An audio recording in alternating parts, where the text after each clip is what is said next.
My grandmother loved to watch soap operas on television. Most afternoons, she would set up her ironing board in the living room, turn on the big Zenith television in the corner, and as she ironed shirts, she watched what she called her stories. The Guiding Light, General Hospital, The Young and the Restless. My brother and I occasionally visited her house in the afternoons, and she'd invite us to sit and watch the soap operas with her while she ironed. And every once in a while, something strange would happen. My grandmother would start to watch an episode of Days of Our Lives, but then she'd quickly turn off the iron, pick up the phone, and dial her neighbor.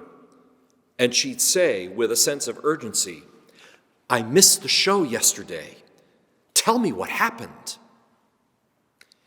Tell me what happened. You see, my grandmother knew that if she wanted to fully understand today's episode, she needed to know what had happened the day before. If she hadn't seen the previous episodes, she wouldn't understand what was happening now. That's true in all kinds of storytelling. If you pick up one of the Harry Potter novels and you only read every other chapter, well, there's so much that you'll miss and so much that you won't understand. To fully appreciate a narrative, you have to know what happened previously. It's the only way you'll understand what you're being told now. It's true for soap operas and novels, and it's true for the gospel.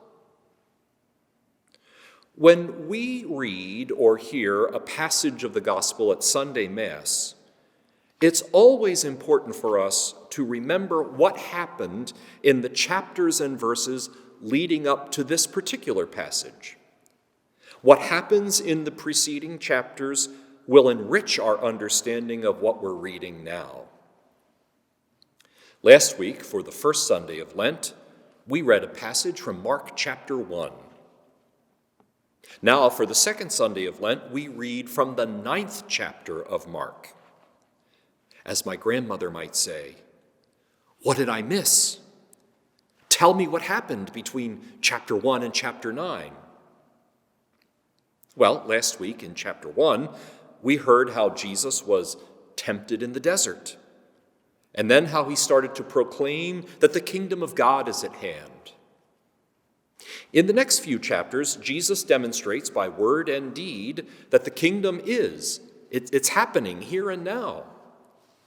Jesus goes around Galilee healing the sick. He teaches and preaches. He calms storms and walks on water. He calls his first disciples and eventually sends them to preach and heal. He miraculously feeds large crowds and receives the news that John the Baptist has been put to death. Toward the end of chapter 8, Jesus takes his disciples to a town called Caesarea Philippi. And there Jesus asks, "Who do people say that I am?" The disciples respond by telling Jesus what they're hearing.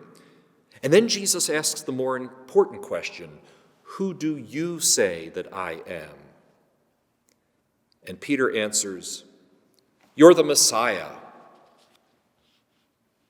Now, Peter was right, but as soon as Peter says this, Jesus goes on to clarify what that means.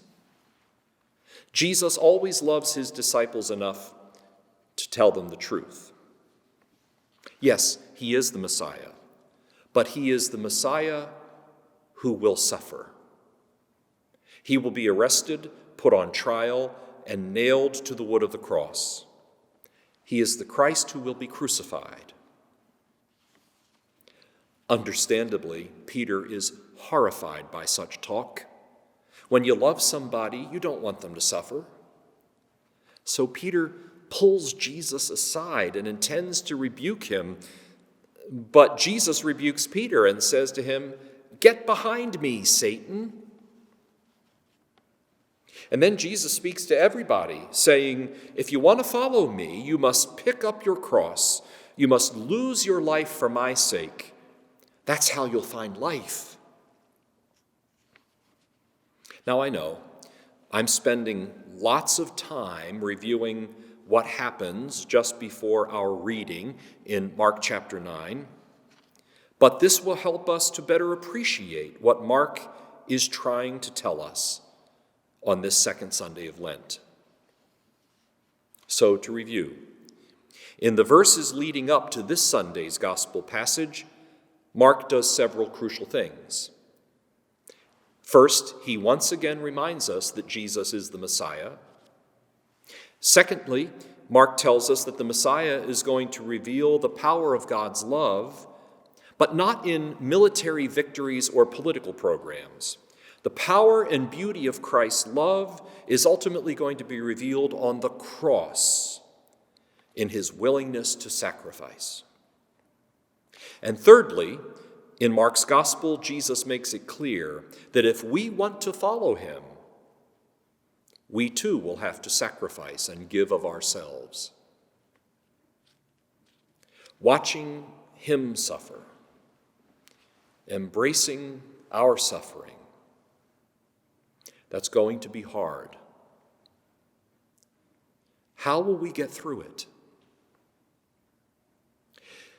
Jesus concludes this rather challenging message at the end of chapter 8 with a reminder that the Son of Man is going to come and reveal his Father's glory. His Father's glory.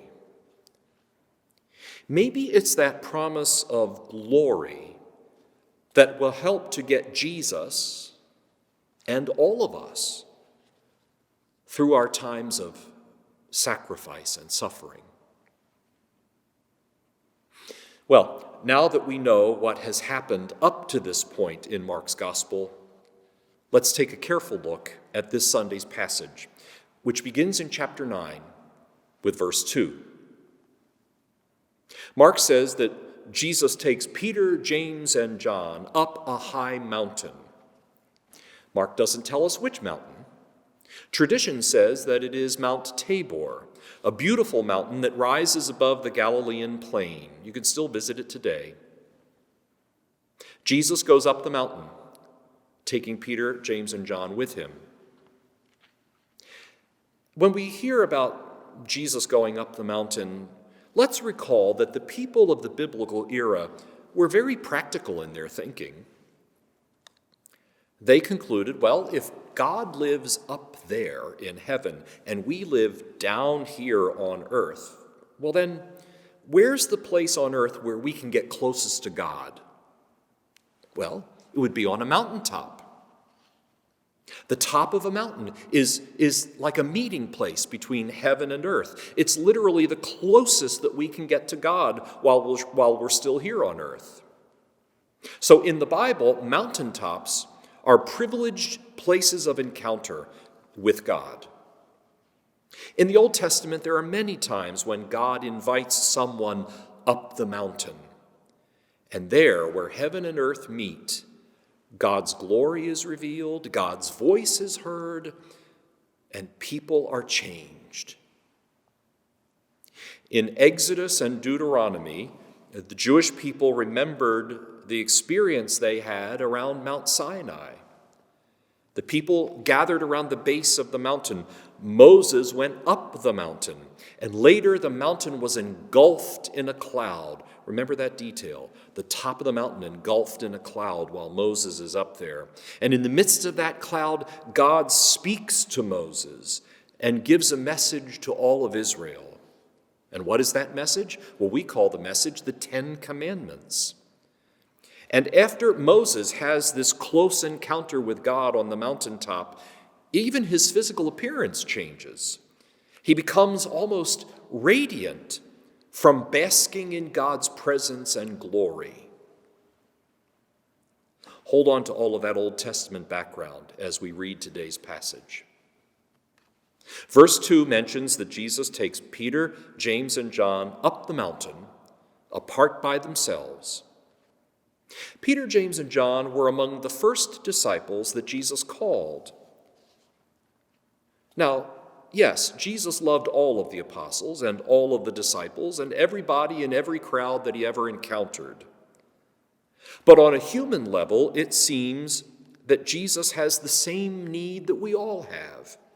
He needed very close friends, ones with whom he could share everything, share the most important things.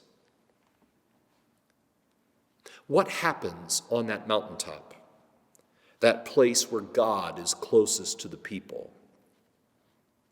Verse 2 says that Jesus was transfigured before them. Transfigured. The Greek word is metamorphothe, from which we get the English word metamorphosis. In English, we sometimes use that word to describe an inner change in someone's character or attitude. We say they've undergone a metamorphosis. But in Jesus' day, that word described not only a change of attitude, but a change in form or appearance, a visible change in the physical world. Mark does his best to describe that change. He says that Jesus' clothing becomes whiter than any human clothmaker could hope to make the cloth. Imagine what Peter, James, and John must have thought when they saw that change. A minute ago, they were looking at Jesus, and they saw a fully human person who had climbed up the mountain. Maybe he was perspiring from the effort. And now they look at Jesus, and he is transfigured, somehow radiant, full of light, glorious. That's what they see as they look at him with their own eyes.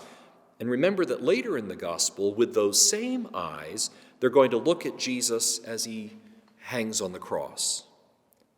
They're going to see him bleeding and broken and gasping for breath. So what's going on here on the mountaintop?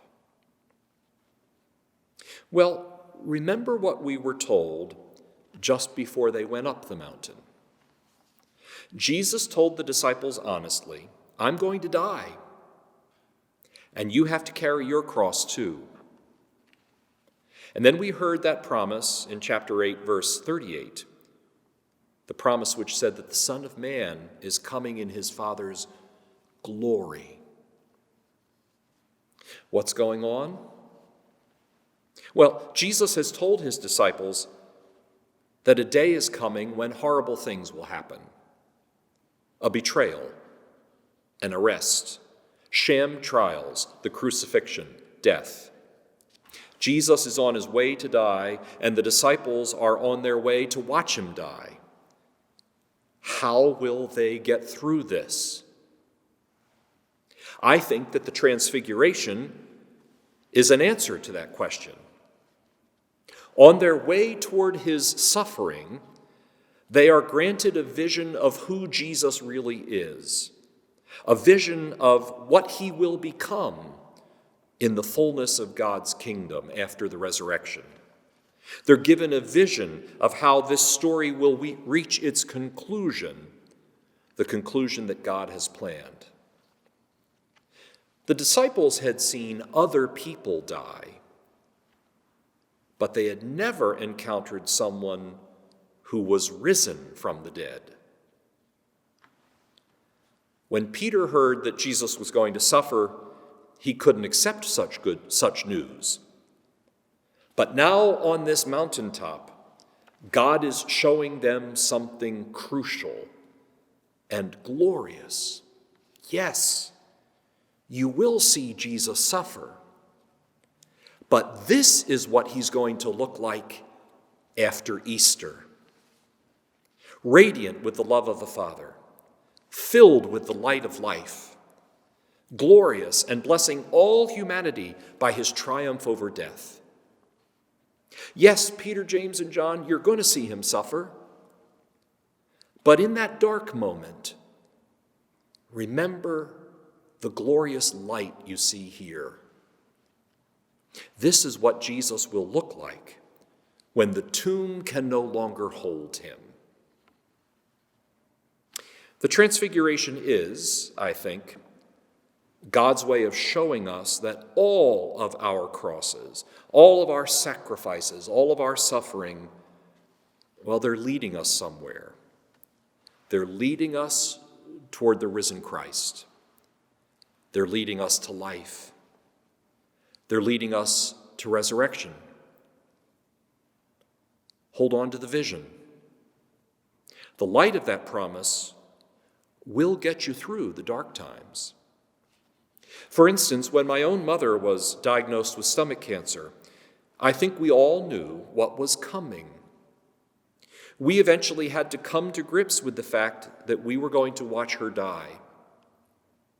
But she held on to her faith, which assured her that if she handed her life over to Christ, as she had throughout her life, even this final suffering was leading her somewhere, leading her to life, radiant life with the risen Lord. That vision gave her hope, and it gave us hope.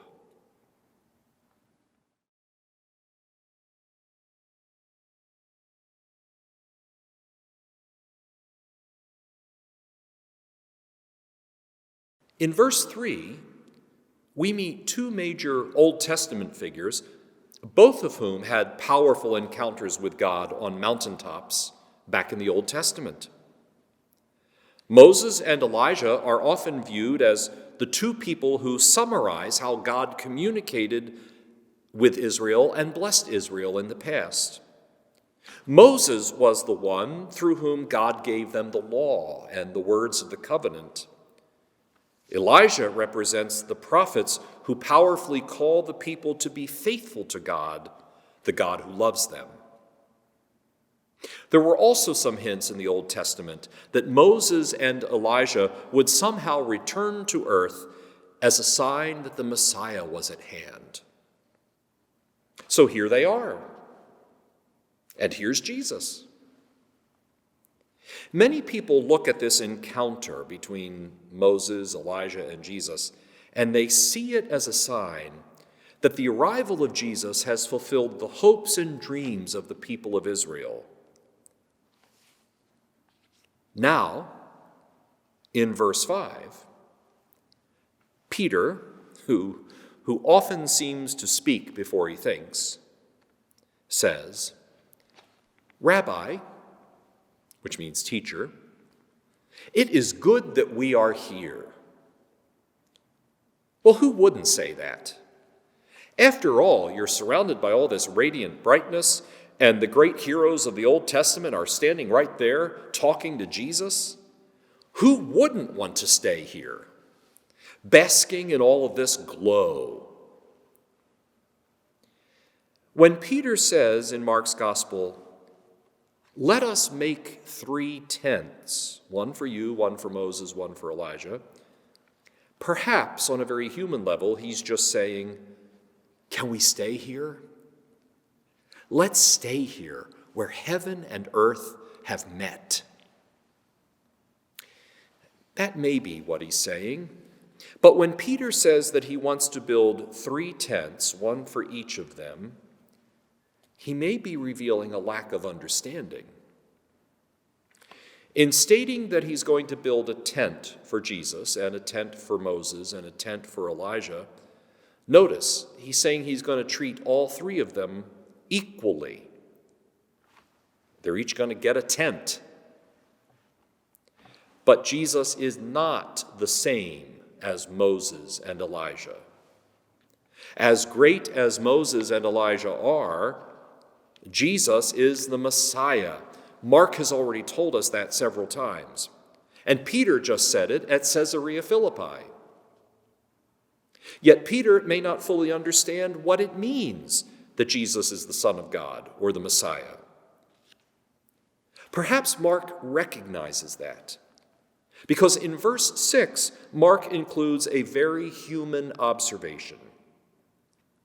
Peter isn't quite sure what to say.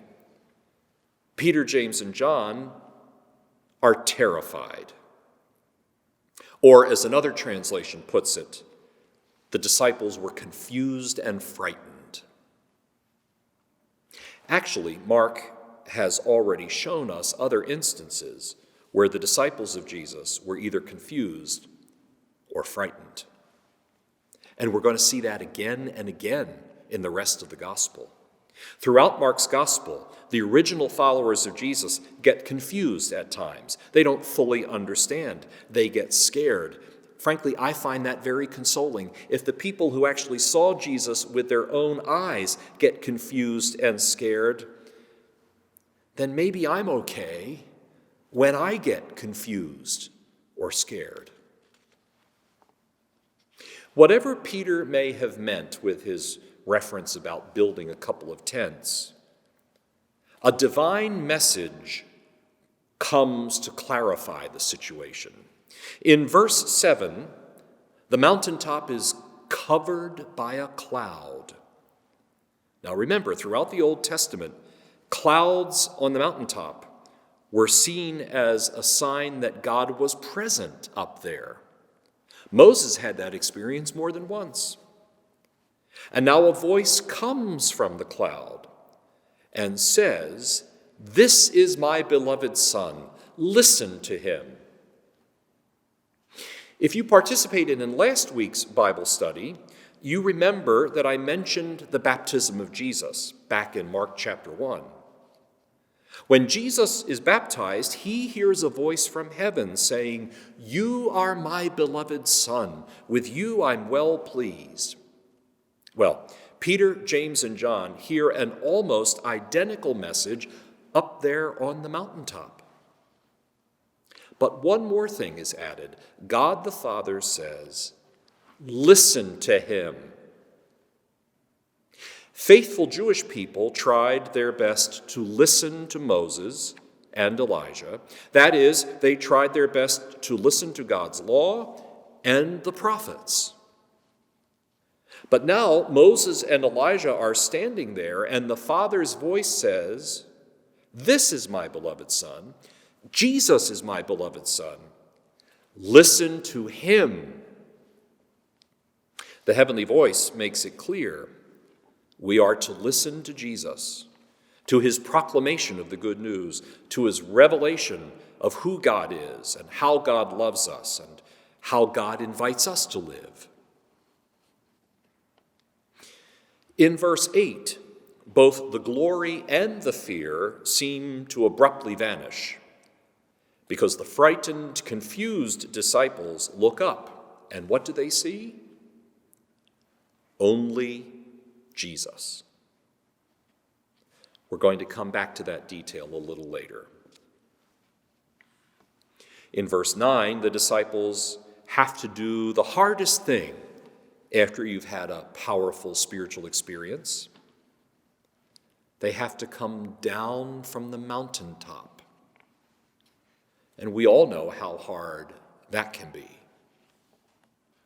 Let me use a couple of examples. For instance, you go on a great vacation.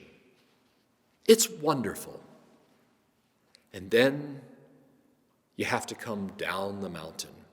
That is, you have to come back to ordinary life and back to work. Or you go on your honeymoon. It's passionate and powerful. And then you have to come home and start living the day-to-day of marriage. Or you go on a retreat and feel so close to God, you want it to last forever. Or you stand on the rim of the Grand Canyon and feel a sense of awe deep down inside of you. Or you come to church and you receive Holy Communion, and in all of these experiences, you may feel the glorious presence of God somehow, and you don't want it to end. You want to stay there where it feels so good. But you always have to come down the mountain. And Jesus tells them as they're coming down the mountain that they're not allowed to say anything to anybody until after the resurrection happens. They're not allowed to say what they saw up there. Why does Jesus ask them to keep it a secret? Well, maybe it's because we human beings cannot fully understand the glory of the risen Jesus until we have also seen his willingness to suffer. Sometimes the glory of love is revealed in glorious things, and sometimes the true glory of love is revealed in our willingness to suffer and sacrifice for each other. The disciples are not allowed to say anything about the transfiguration until the crucifixion has happened. So much has happened up there on that mountain. And as is often the case in life, we have a powerful experience, and then we have to keep thinking about it, learning from it, figuring out what God was telling us through it. The disciples have to do that in the months and years ahead as they remember the transfiguration. Verse 10 says that Peter, James, and John kept this experience to themselves and pondered what Jesus meant when he talked about rising from the dead.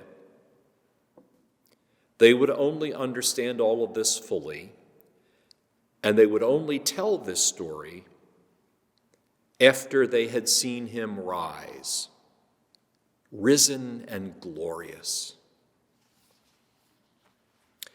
The disciples were not sure where God was taking them, and they were not sure how to make sense of all this talk that Jesus was going to suffer, that he was going to rise, and that we had to be willing to suffer too. But in all of this, God was guiding and encouraging them. And here in Mark's gospel this week, we see that God even gives them a vision of where this would all end for Jesus and for us.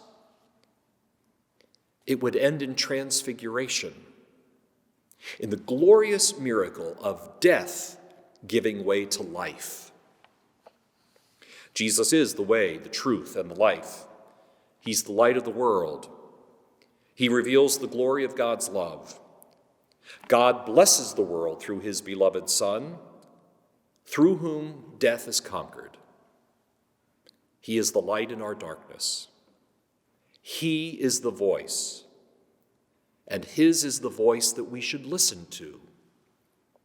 Because after all, when we are frightened, confused, and facing a future full of suffering, we are like the disciples on that mountaintop. At the end of the day, when we look up, all we have is Jesus.